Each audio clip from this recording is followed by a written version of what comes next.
So I think sometimes when you're shifting your self-concept, sometimes you might have to pretend for a while. Actually, let me not say might. You probably are going to have to pretend for a while until it becomes real to you.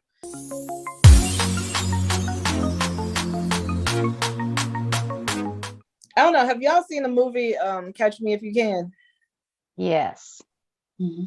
So that movie, I mean, I think that's a really good example of self-concept, because it's like even though he was pretending to be all these different roles, he believed in himself so much. I can be this role and these people are going to conform to me acting in this way.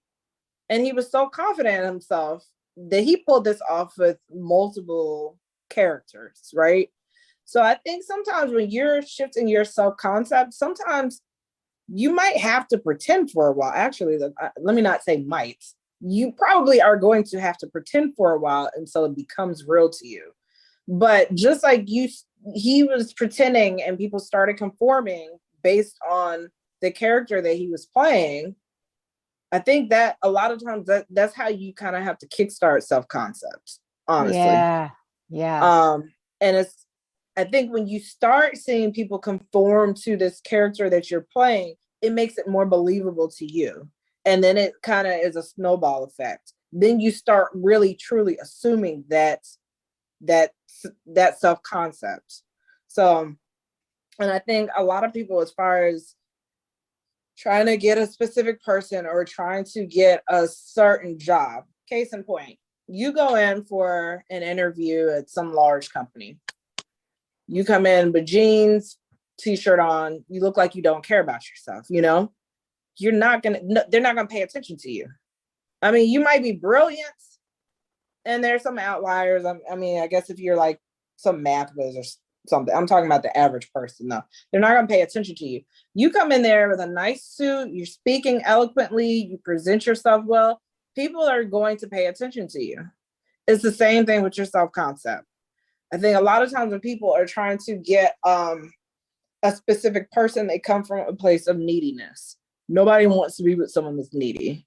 When you act like you're on top of the world, I don't need you, like my life is great, you have to come find me, that makes people act in that way. But I think a lot of times it starts with you pretending.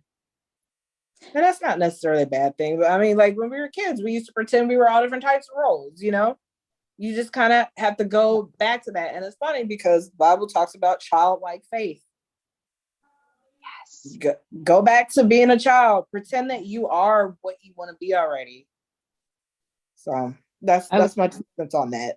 I was just about to say that about the pretending and the child thing. Like I literally wrote it down so I wouldn't forget. But like words like pretend and imagination, like these are words that we hear when we were a kid, and they're associated with being a child, and they're almost negative. Like these are things that we learn from a very young age aren't real, and and they're only for kids. And when you're an adult, you have all these people telling you that this is stuff that you can't do or you shouldn't do, and now here we are telling you that this is what you absolutely have to do in order to live the life you want. You have to pretend. You have to imagination. Like you're saying, you might have to pretend, and you're like, no, I don't want to say you might. You will.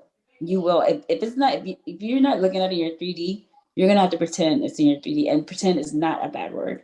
It doesn't make it any less. It doesn't mean it's not real.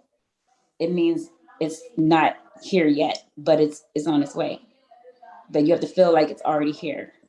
So yeah, I just want to say that about because a lot of things, and a lot of, especially our self-concept, gets instilled in us when we're a kid, like a lot of things. And so there's a lot of unwiring, rewiring, erasing that we have to do from things we've experienced and heard and people told us about ourselves when we were a kid. And it starts with pretending that you're not all the stuff that they told you were. So yeah. And what was that thing that I sent you guys? It was like, not the fake it till you make it. It was like believer, something like that. What was it? I don't remember.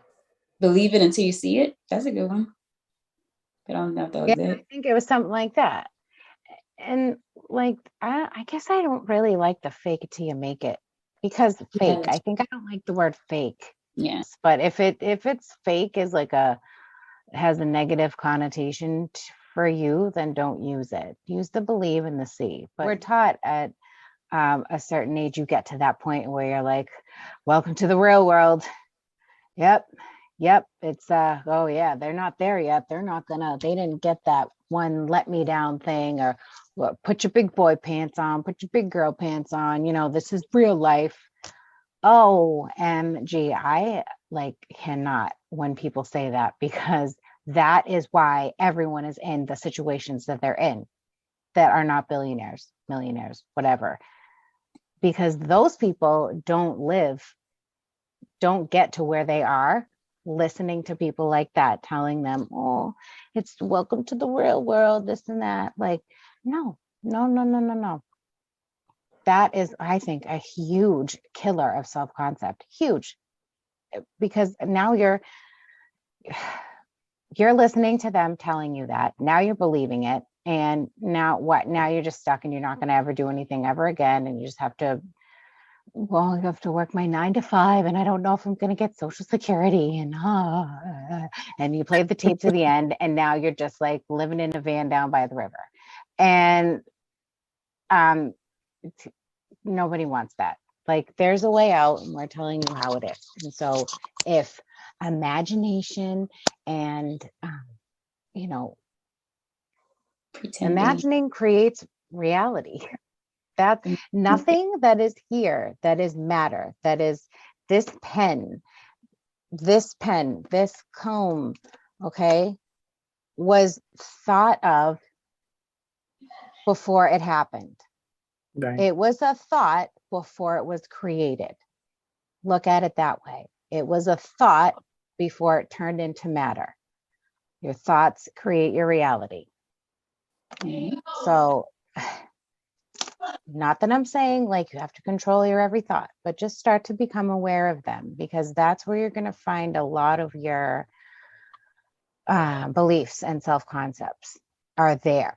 A lot of your beliefs. I heard something the other day. It was Louise Hay, and she said